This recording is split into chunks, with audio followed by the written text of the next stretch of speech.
بسم اللہ الرحمن الرحیم۔ صیام رمضان، پوسٹ نمبر 3۔ فضیلت ماہ رمضان۔ رمضان المبارک ماہ صیام و شہر القرآن ہے۔ یہ اسلامی تقویم کا 9واں مہینہ ہے۔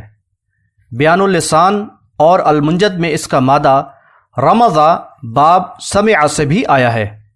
اول ذکر باب سے اس کے معنی دن کا بہت گرم ہونا، ریت کا تیز دھوپ سے جلنا، پیاس سے بدن کا گرم ہونا، تپتی زمین پر چلنے وغیرہ کے ہیں، جبکہ دوسرے باب سے تلوار وغیرہ کے پھل کو 2 پتھروں کے درمیان رکھ کر کوٹ کر دھار لگانے کے معنوں میں آتا ہے۔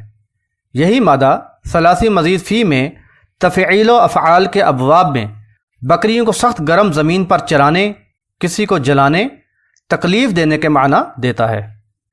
کیونکہ اس ماہ میں صوم رکھ کر نفس کی تربیت کی جاتی ہے، بھوکا پیاسا رہ کر اسے تپایا جاتا ہے، یعنی اسے کوٹ پیٹ کر سان لگایا جاتا ہے۔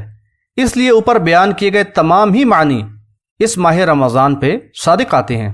سورۃ البقرہ آیت نمبر 185 میں اللہ تعالی نے فرمایا: اعوذ باللہ من الشیطان الرجیم، شہر رمضان الذی انزل فیہ القرآن ھدی للناس وبینات من الھدی والفرقان۔ ماہ رمضان ہی وہ مہینہ ہے جس میں قرآن نازل کیا گیا ہے، جو لوگوں کے لیے ہدایت اور ہدایت کی واضح دلیلوں پر مشتمل ہے۔ یہ نزول قرآن اسی ماہ مبارک کی رات لیلۃ القدر میں ہوا ہے، جس کو اللہ تعالی نے 1000 ماہ سے افضل رات قرار دیا ہے۔ نبی صلی اللہ علیہ وسلم نے فرمایا: اذا کان رمضان فتحت ابواب الرحمہ وغلقت ابواب جہنم وسلسلت الشیاطین۔ جب رمضان آتا ہے تو رحمت کے دروازے کھول دیے جاتے ہیں اور جہنم کے دروازے بند کر دیے جاتے ہیں اور شیاطین کو زنجیروں میں جکڑ دیا جاتا ہے۔ یعنی جس طرح شیطان عام دنوں میں مومنین کو آسانی سے بہکا دیتا ہے، اس ماہ میں اس طرح نہیں ہوتا، بلکہ ایماندار اس ماہ میں عبادات کا خصوصی اہتمام کرتے ہیں۔ اللہ کی طرف سے رحمت کے دروازے کھول دیے جاتے ہیں اور جہنم کے دروازے بند کر دیے جاتے ہیں۔ اس ماہ میں صوم کے ساتھ ساتھ قیام اللیل کا خصوصی اہتمام کرنا چاہیے۔ صلاۃ العشاء کے بعد مسجد میں طویل قیام اللیل ہو اور کوشش کی جائے کہ کم از کم 1 پارہ روز ختم کریں، اور پھر سحری سے قبل بھی قیام اللیل ہو۔ نبی صلی اللہ علیہ وسلم نے اس کی خاص فضیلت فرمائی۔ بخاری کتاب الایمان باب تطوع قیام رمضان من الایمان، اس میں حدیث کے الفاظ اس طرح سے ہیں: من قام رمضان ایمانا و احتسابا غفر له ما تقدم من ذنبہ۔ جو کھڑا ہوا رمضان میں ایمان اور ثواب کی نیت سے، اس کے پچھلے گناہ معاف کر دیے جاتے ہیں۔ بخاری کتاب العمرہ باب عمرۃ فی رمضان میں ابن عباس رضی اللہ تعالی عنہ سے مروی ہے: قال رسول اللہ صلی اللہ علیہ وسلم لامرأۃ من الانصار سماها ابن عباس فنسیت اسمها ما منعک ان تحجین معنا قالت کان لنا نازح فرکبہ ابو فلان وابنہ لزوجها وابنها وترک نازحا ننزح علیہ قال رمضان اعتمری فیہ فإن عمرة فی رمضان حجۃ او نحو مما قال۔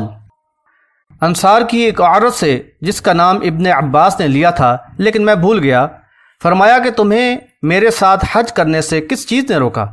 اس نے کہا کہ میرے پاس ایک پانی بھرنے والا اونٹ تھا جس پر اس کا بیٹا اور فلاں شخص یعنی اس کا شوہر سوار ہو کر چلے گئے، اور صرف ایک اونٹ چھوڑ گیا جس پر ہم پانی لاتے ہیں۔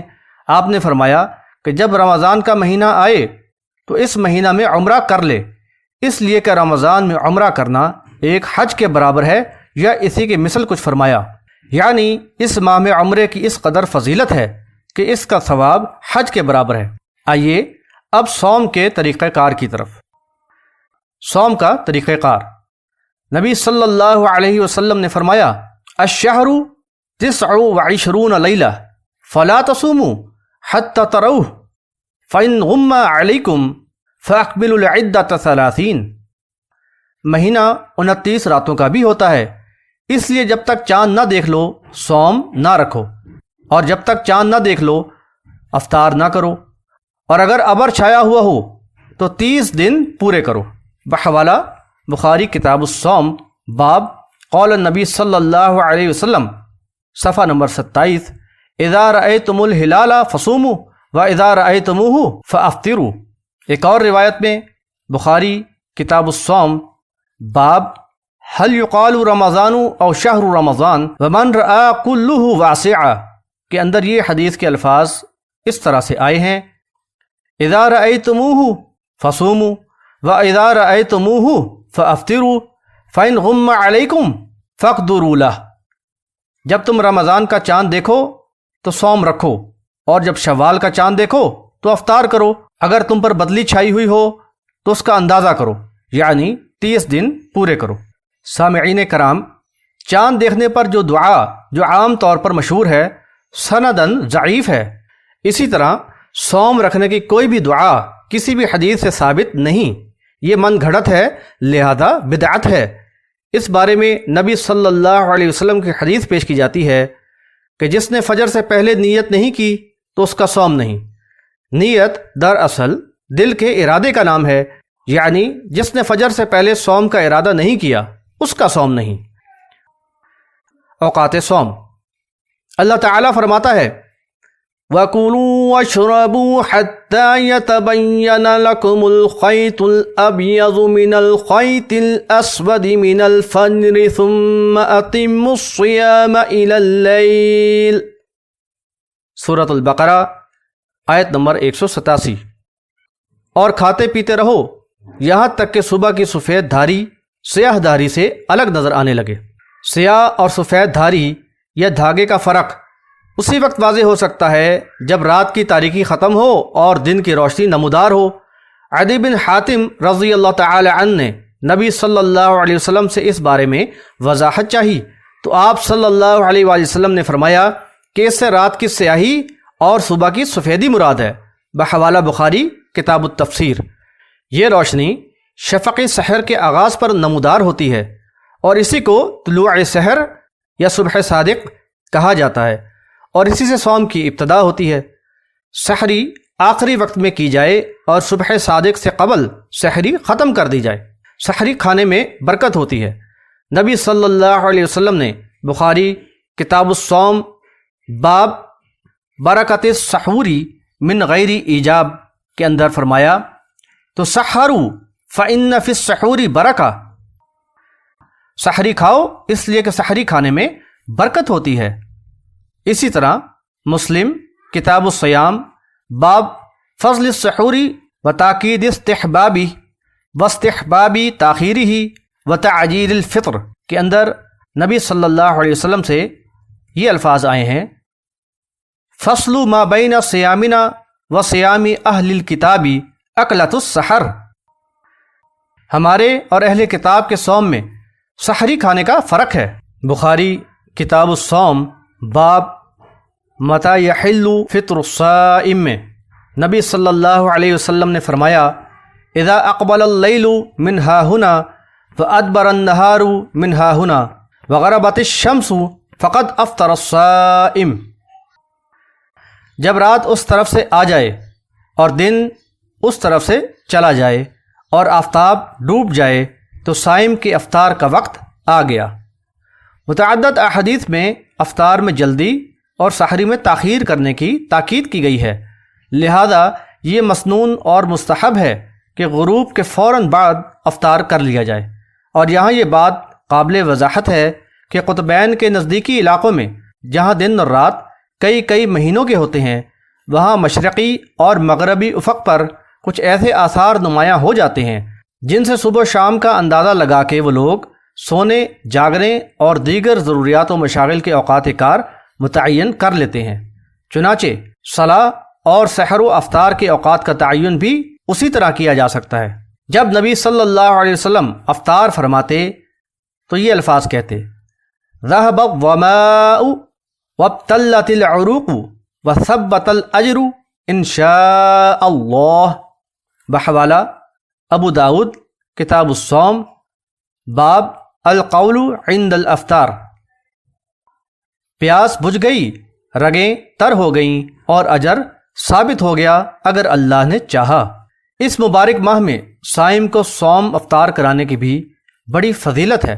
ترمذی ابواب الصوم باب ما جاء فی فضل من فطر صائمہ کے اندر نبی صلی اللہ علیہ وسلم نے فرمایا من فطر صائمہ کان لہ مثل اجرہ غیر انہ لا ینقص من اجر الصائم شیئا۔ ترجمہ، جس نے کسی صائم کو افطار کرایا اس کے لیے بھی اتنا ہی اجر ہے جتنا صائم کو ملے گا، اور صائم کے اجر سے کوئی کمی نہ ہوگی۔ لہذا اللہ نے توفیق دی ہو تو زیادہ سے زیادہ کو افطار کرایا جائے۔ اس طرح ماہ سیام مومن کے لیے بہت ہی بڑی نعمت ہے۔ یہ احساس کہ اللہ تعالیٰ نے ہدایت عطا فرما کے ہم پر کتنا عظیم احسان فرمایا ہے، مومن کے دل میں جذبہ تشکر پیدا کرتا ہے، چنانچہ اس کو والہانہ اپنے رب کی عظمت و کبریائی اور حمد و ثنا میں رطب اللسان رہنا چاہیے۔ اس بات کو دل میں اتار لیں کہ رمضان کا مہینہ سیرت و کردار اور اخلاق و اوصاف کی تعمیر و اصلاح کا بہترین وقت ہے۔ مومنین کو چاہیے کہ اس زرعی موقع سے بھرپور فائدہ اٹھائیں اور جو کمی و کوتاہی اس سے قبل ہوئی ہو اس کا ازالہ کریں۔ اپنے اعمال کا محاسبہ کرتے ہوئے اس ماہ کے دن و رات اللہ کی بندگی میں صرف کریں۔ اذکار اور صلاۃ علی النبی یعنی درود کا اہتمام ہو، قرآن مجید کی تلاوت بھی کی جائے، آیات بشارت پر اللہ کی رحمت طلب کی جائے اور آیات وعید پر اللہ کے عذاب سے پناہ مانگی جائے۔ فرض صلاح کا اہتمام بھی پہلے سے بڑھ کر ہو اور نوافل پر زور دیا جائے۔ یاد رکھیں کہ اس مبارک ماہ میں تمام ایسے کاموں سے مکمل پرہیز ہو جو دنیا پرستی کی طرف جاتے ہوں۔ بازاروں سے دور رہیں جہاں لوگ اللہ کے احکامات کے مقابلے میں شیطان کی پیروی کر رہے ہوتے ہیں۔ یہ کمائی کا مہینہ ہے کہ جتنا زیادہ سے زیادہ ہو سکے کما لیں۔ معلوم نہیں کہ آئندہ سال ہمیں یہ ماہ نصیب ہوگا یا نہیں۔ انشاءاللہ اگلی پوسٹ میں ہم مباح اور صوم کو باطل کر دینے والے افعال کی تفصیل بیان کریں گے۔